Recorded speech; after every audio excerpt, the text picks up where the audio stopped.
পাশাপাশি ক্লাসেও এক ধরনের উৎসাহ ছিল সব ছাত্রদেরই।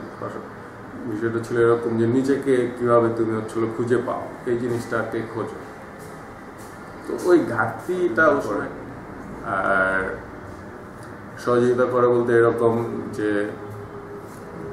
আমার যে পরিবারের যে কি বলে পরিবারের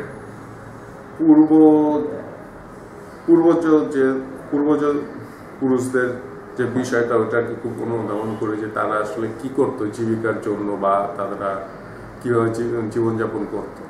তো ওইটা আর কি পরবর্তীতে আমার কাজে এক ধরনের প্রভাব রাখে। তো আমার পূর্বজরা হচ্ছে আপনার কি বলে নদীকে কেন্দ্রিক আর কি নদী কেন্দ্রিক জীবনযাপন করতো, যেটা হলো মাছ ধরাই আর কি। তো আমরা আর কি এক ধরনের জেলে সম্প্রদায়ের লোক, মানে সম্প্রদায় বললে জেলে সম্প্রদায়। তো জেলে সম্প্রদায়ের মানুষজনের হচ্ছে সাথে খুব অনেক সম্পর্ক আর কি। তো ওই জলটাই পরবর্তীতে আমার কাজে আর কি আমি আর কি মানে আনার চেষ্টা করি। এটা একটা বিষয় আর কি কিভাবে আসলে কিভাবে এই টেক্সচারটা আর কি আসে। এখন কেন কাঠে আসে। তো কাঠে আসার সম্পূর্ণ বিষয়টা আমি বলবো যে এটা সম্পূর্ণ কৃতিত্ব বা এটা অবদান যাই বলি সেটা সম্পূর্ণই মানে বিভাগে থেকে আর কি আসে। তো বিভাগে না বললে হয়তো বা আমি এরকম যে বিভিন্ন ধরনের উপাদান আছে, উপাদানকে ব্যবহার করে আপনার ভাস্কর্য বানানো যায়, সেটা এখন যেভাবে জানি সেটা আগে হয়তো বা জানতাম না।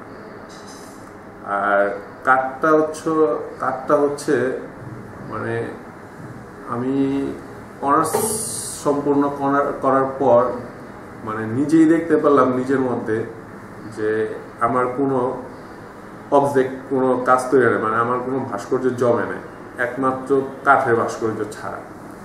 তো পরবর্তীতে মনে হয় যে কাঠটাই মানে আমার জন্য আর কি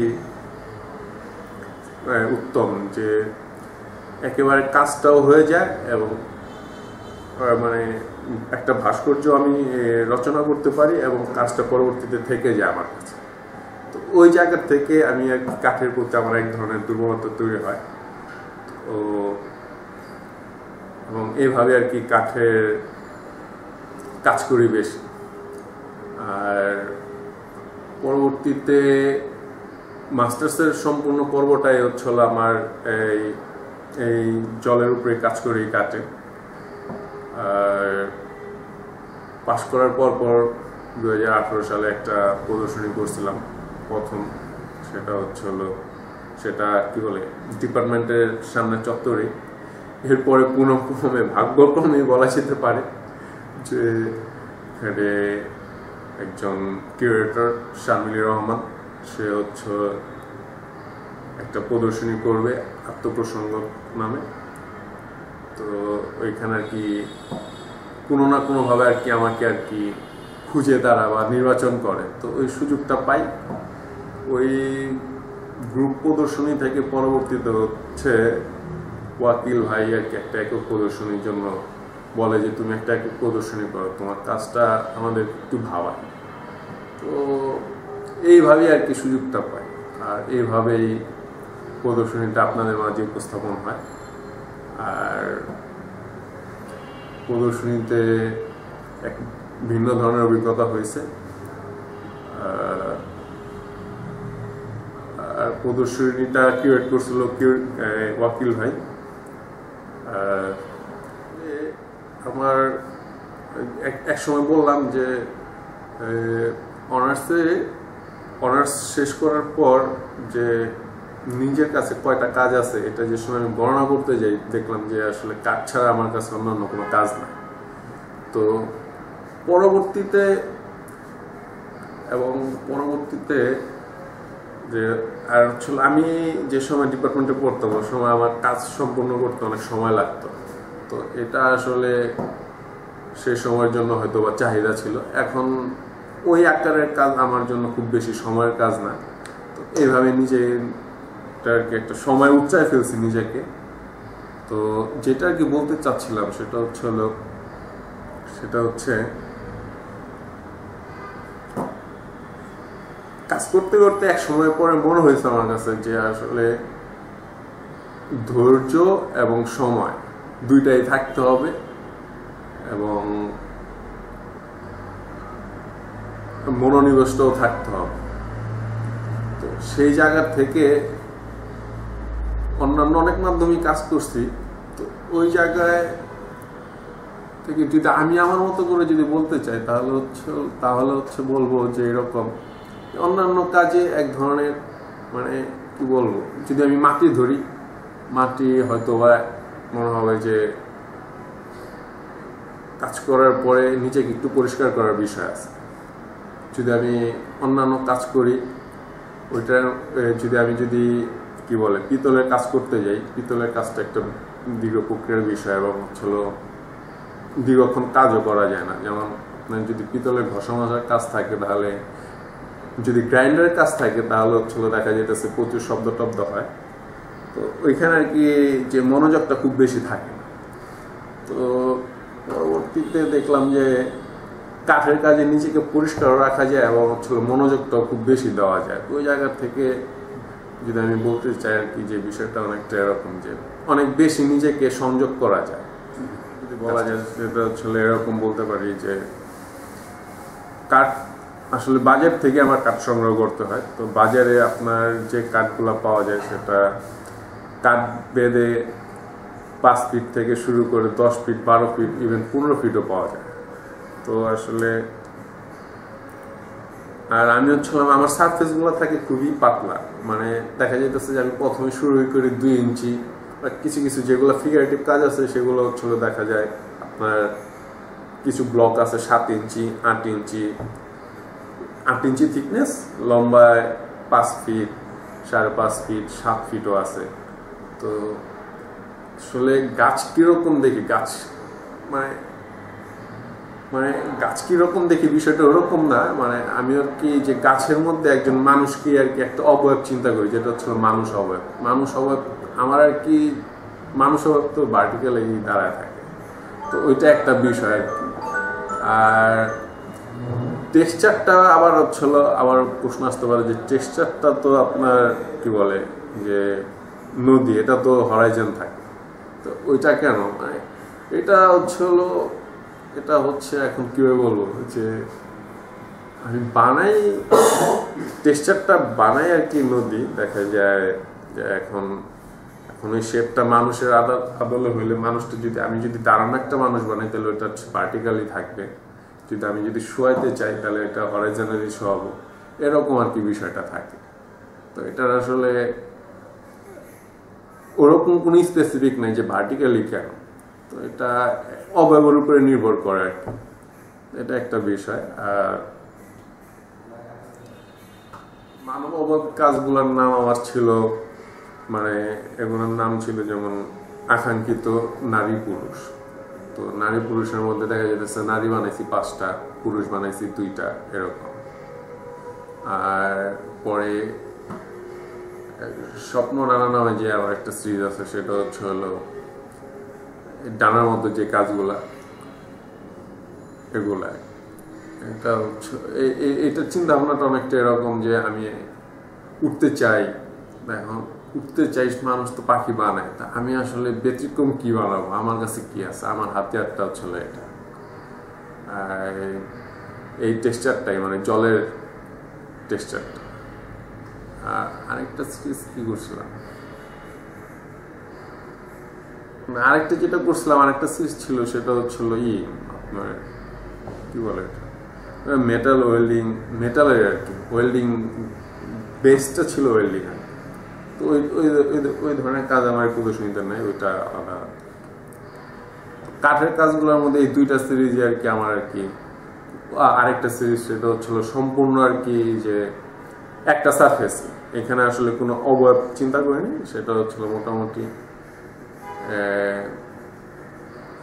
সেখানে চিন্তা করছি আসলে কি বলবো যে কাঠটাকে আমি আসলে কিভাবে জোড়া দেবো, এটা কি সোজাই জোড়া দিব না এটা আমি আর একটু বাঁকাবো, গোলাকার তৈরি করব, এরকম আর কি চিন্তা ভাবনা, এটা এখনো চলতেছে। তো এখনো যেটা বলতেছি যে আমি আমার একটা সামনে এই যে মানে কি বলে একটা সার্ফেস যেটা হচ্ছিল জলজ যে কাজগুলো সিরিজটার নাম আর কি। তো এটার মধ্যে আর কি দীর্ঘ একটা বিষয় যেখানে আসলে কোনো অবয়ব নাই, যেখানে সরাসরি কাঠটাই আর কি একটা অবয়ব, যেখানে হচ্ছিল দেখা যেতেছে একটা কাঠের থিকনেস থাকে 2 ইঞ্চি, এটা পাশাপাশি জোড়া জোড়া দিয়ে দিয়ে আসলে একটা মানে সারফেস তৈরি করে।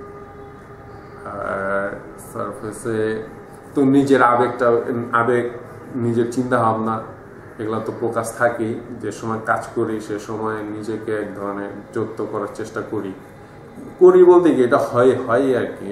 আমার ক্ষেত্রে না, এটা প্রত্যেক শিল্পীর ক্ষেত্রে, যে যত বেশি ইনভলভ কাজের ক্ষেত্রে তত গভীরতা অনেক বেশি, চিন্তা ভাবনা ওইভাবেই থাকে আমি মনে করি এটি। আর বলবো এই নামটা আসলে সব জায়গায় তো আমার সাথে আর কি বিভাগের প্রত্যেক শিক্ষকের সাথে ভালো সম্পর্ক ছিল। তো এমন না যে আমাকে কেউ পছন্দ করতো না। তো সেই জায়গা থেকে এই সারফেসের যে কাজটা জলজ সিরিজ যেটার নাম হয়েছে, এটা আসলে নামটা ডিপার্টমেন্টে হয়ে গেছে। তো এটা আসলে নাসিমা হক নিতু ম্যাডাম আর কি বলছে যে এটার নাম জলজ হলে জিনিসটা খুব বেশি মানে সুন্দর হবে আর কি, মানানসই হবে। আমিও চিন্তা করলাম, আমি ওই সময় এত নাম নিয়ে চিন্তা করতেছিলাম না। আমি আসলে এটা কিছু তৈরি করতে হবে, আমার ছিল নিজেকে কি বলবো, নিজেকে আর কি বলতে পারে যে আমি এটা পারি আর কি, যে আমি এইভাবে করতেছি, একটু সময় লাগে বেশি কিন্তু আমি করতেছি, যে আমি একটু ব্যতিক্রম আর কি। তো চোখে পড়ার বিষয়টা হচ্ছিল যেমন আমি তো আমার মতো করে কাজ করতেছিলাম। যেমন ওয়াকিল ভাই তার একটা ইন্টারভিউতে বলতেছিল, আমার শো উপলক্ষে ইন্টারভিউটা ছিল, তো ইন্টারভিউতে বলতেছিল ভাই যে সুমনকে যে আমি খুব চিনি, মানে ওয়াকিল ভাই বলতেছে সুমনকে যে আমি খুব বেশি চিনি বিষয়টা তাও না, তাকে যে আমি অনেক জায়গায় দেখছি বিষয়টা তাও না। তো প্রেজেন্স আর উপস্থিতি আসলে আমাদের এই পরিসরটাতে আমি খুব বেশি দেখি। তো ভাইয়ের এরকম একটা বক্তব্য ছিল। আসলে ভাইয়ের বক্তব্যটা যে এমন না যে মিথ্যা, বিষয়টা মিথ্যা বলতে কি যে আসলে এই যে বেঠিক বিষয়টা এরকম না, ভাইয়ের বক্তব্যটাই ঠিক যে আমার আসলে উপস্থিতি কোনো জায়গায় তেমন বেশি নাই। তো কিন্তু আমি আমার মতো কাজ করতাম যে আমার তো হঠাৎ শর্মিলী রহমান আপু হচ্ছিল প্রথম আর কি খোঁজটা করে যে কলাকেন্দ্রে এবং হচ্ছিল গ্যালারি দ্বীপে 2 জায়গা মিলে আমাদের একটা শো হবে, তো তোমাকে আমরা আর কি নির্বাচনের মধ্যে তুমি আছো, তো তুমি আসো, তোমার সাথে কথাবার্তা বলি, তোমার কাজগুলো দেখি। তো ওই জায়গা থেকে আর কি শুরু।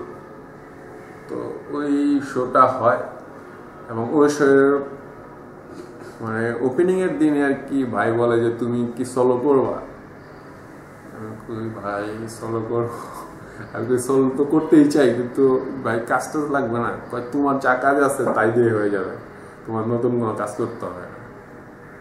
তো এইভাবে আর কি এক ধরনের বোঝাপড়ার মধ্যে যে আর কি প্রদর্শনীটা, এবং প্রদর্শনী করতে যে ওয়াকিল ভাই অনেক সাহায্য করছে, এবং আপনারা প্রদর্শনীতে যে ডিসপ্লেটা দেখছেন সম্পূর্ণ ওয়াকিল ভাইয়েরই ছিল। বন্ধু-বান্ধব অনেকই সহযোগিতা ছিল ওর, সেরকম ভাবে আমি কারণ নাম আর কি আনতে চেয়েছি না, কারণ তাহলে দেখা যেতেছে একজনের নাম বলে আরেকজনের নাম বলতে হবে। তো এই ক্ষেত্রে আর পুরা কলাকেন্দ্র টিমে যারা ছিল তারা সবাই আমাকে খুব সহযোগিতা করছে। আর সবচেয়ে বেশি সহযোগিতা করছে যে আমি বলতে পারি এক কথায় ওয়াকিল ভাই। এবং আমার তারপর একটা ক্যাটালগ হয়, ক্যাটালগে একটা ভাইও লেখা দিয়েছিল নাবিল শহীদ নামে, সেও আমার আর কি খুবই শ্রদ্ধা বলতে কি স্নেহ করে আর কি, খুবই স্নেহ করে। আর আমাদের তো শিক্ষকরা তো ছিলেনই আর কি, প্রদর্শনী ওপেনিং এর সময় তো শিক্ষকরা ছিলেনই। তারা আসলে প্রত্যেক শিক্ষকই আর কি, প্রত্যেক শিক্ষক বলতে ওপেনিং এর অনেকে আসতে পারে নাই ওপেনিং এর দিন, কিন্তু যারা ছিলেন তারা তো শিক্ষকরা সবাই পছন্দ করে। আর শিক্ষকদের মধ্যে হচ্ছিল লালন সেলিম ম্যাডাম, নাসিমা মিতু ম্যাডাম, তারা ছিল অতিথি ছিলেন, তাদের মাধ্যমে শোটা ওপেনিং হয়। আরেকটা বিষয় যেটা হচ্ছিল, আমি একটা ইন্টারভিউতে বলছিলাম, সেটা হচ্ছিল এরকম যে আমার আসলে মূল বিষয়টা হচ্ছিল আমি যখন যেরকম সেইভাবেই আর কি নিজেকে আর কি ভাস্কর্যের মাধ্যমে আর কি উপস্থাপন করার চেষ্টা করি। এটাই আর কি সবসময় আমার চেষ্টা থাকে। এই